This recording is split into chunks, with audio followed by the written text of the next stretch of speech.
Your time has come at last, dear reader. While we began this tale long ago, we hope it is yours to finish. But this story is not yours alone. No, it is tied to another. And the journey you take together could change the fate of both our worlds. Shall we begin?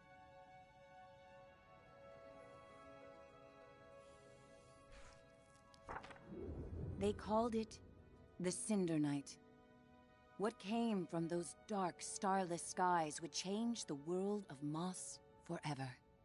The peace that had settled across the land was broken by an unconquerable nightmare. And that night, the animals nearly met their end.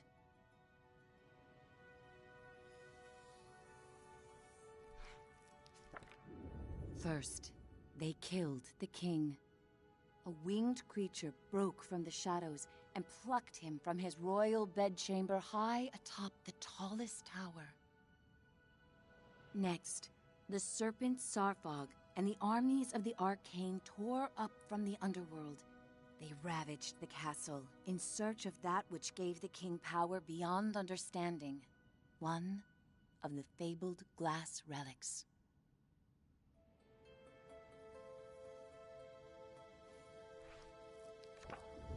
The Kingsguard fought bravely, but the castle soon pulsed with the Arcane's evil. Every room was gutted, every statue, tapestry, and adornment hexed. But the glass was never found. Even the reclusive sprites set aside their differences on that fated night. They sent a great champion, empowered by their own glass relic, to challenge the serpent and its steel army.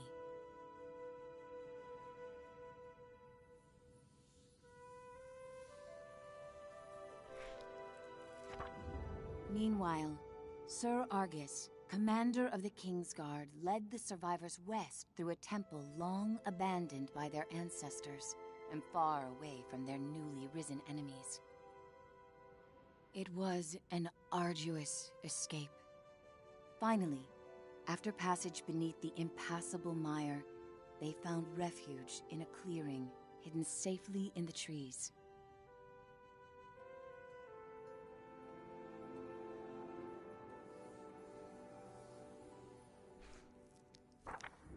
Argus charged back to join the Sprite champion at the mire's edge. Together, they fought back the Arcane and sealed the temple passage that led to the clearing. But the champion was gravely injured. Clutching his glass, he retreated deep into the forest where he drew his last breath. A large tree grew upon him. It stood many years in watchful duty, safeguarding the glass and awaiting its next hero.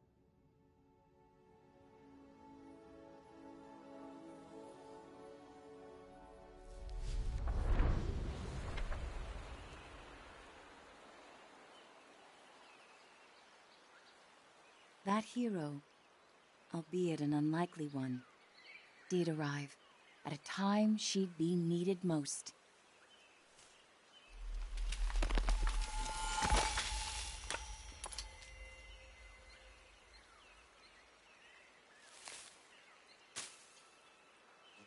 Quill was out adventuring beyond the edge of the clearing. Dusk was creeping in, but she wondered what she might find if she went just a little farther.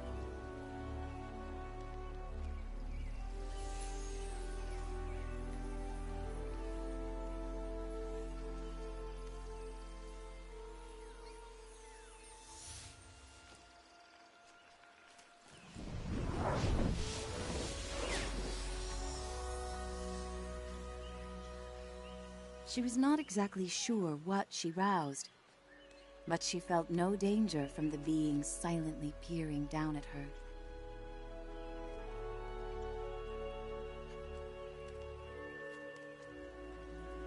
Quill had to hurry.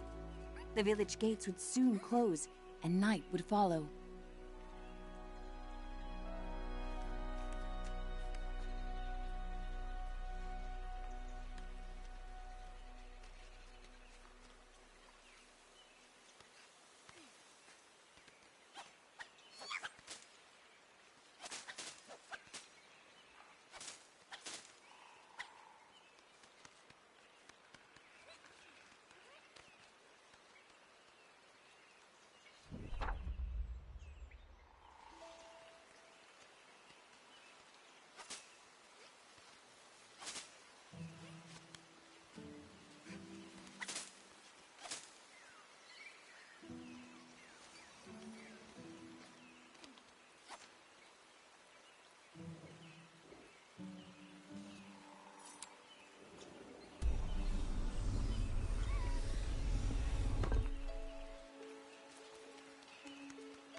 Night, her uncle often warned, was when danger was most present. But Quill preferred the stories of the magical creatures that woke to protect the forest.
Thanks to her new friend, Quill had saved priceless grains from the hourglass.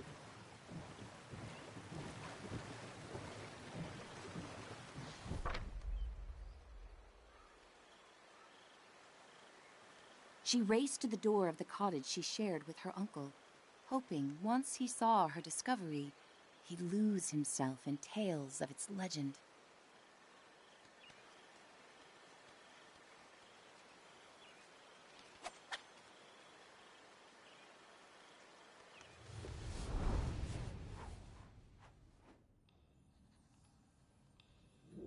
Uncle Argus was watching the evening light dim when Quill burst through the front door of their cottage.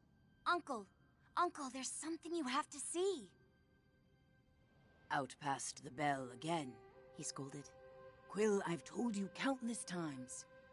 I know, Quill replied, crestfallen. I didn't mean to worry you, but I found something strange and magical.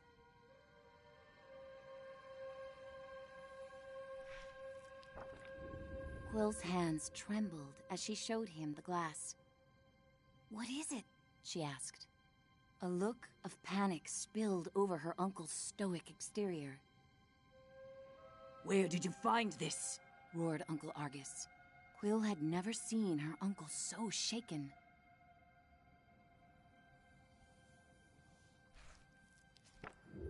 Just west of the clearing, she explained. And as soon as I picked it up, something started helping me. Uncle Argus followed her motion. A reader? With you, here, right now? Quill, what you found is very powerful and very dangerous, he said with great concern. If I could take this burden from you, I would. But this reader has chosen.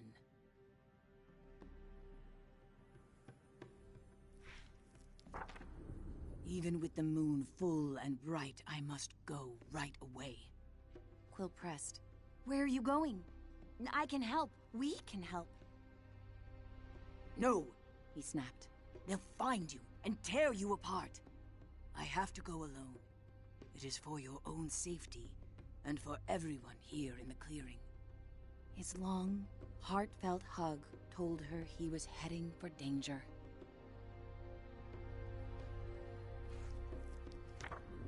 I'll be back before midnight. Until I return, I need your word you will not leave the clearing with that glass. Promise me, Quill. I promise, she said reluctantly, wondering where her uncle was going so deep into the night.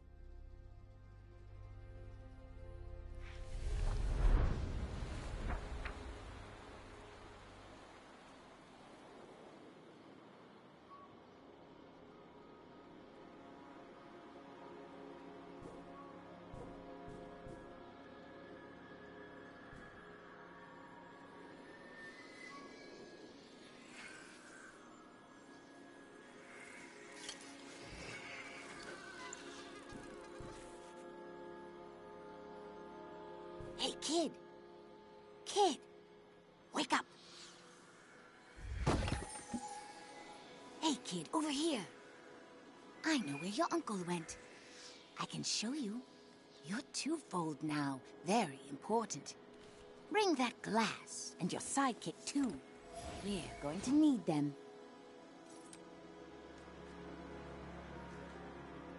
Quill called out. Hey! Starthing, wait!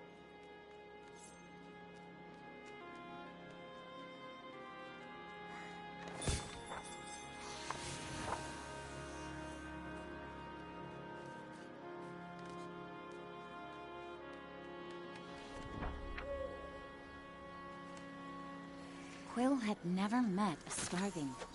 In campfire stories, they often meddled in the lives of mortals. And when they appeared, mischief followed.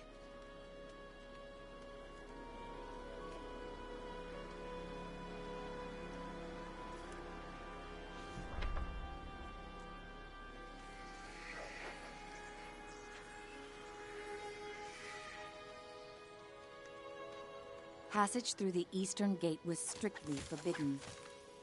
But despite her promise, Quill knew in her heart that Uncle Argus needed her.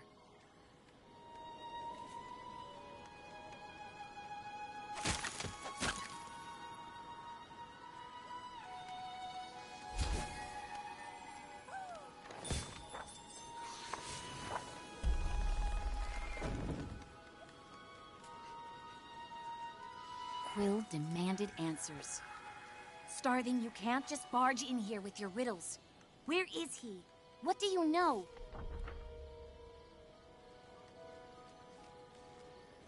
The trouble your uncle's heading for is the kind only you and that silent giant up there can get him out of.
This way, kid, urged the Starthing.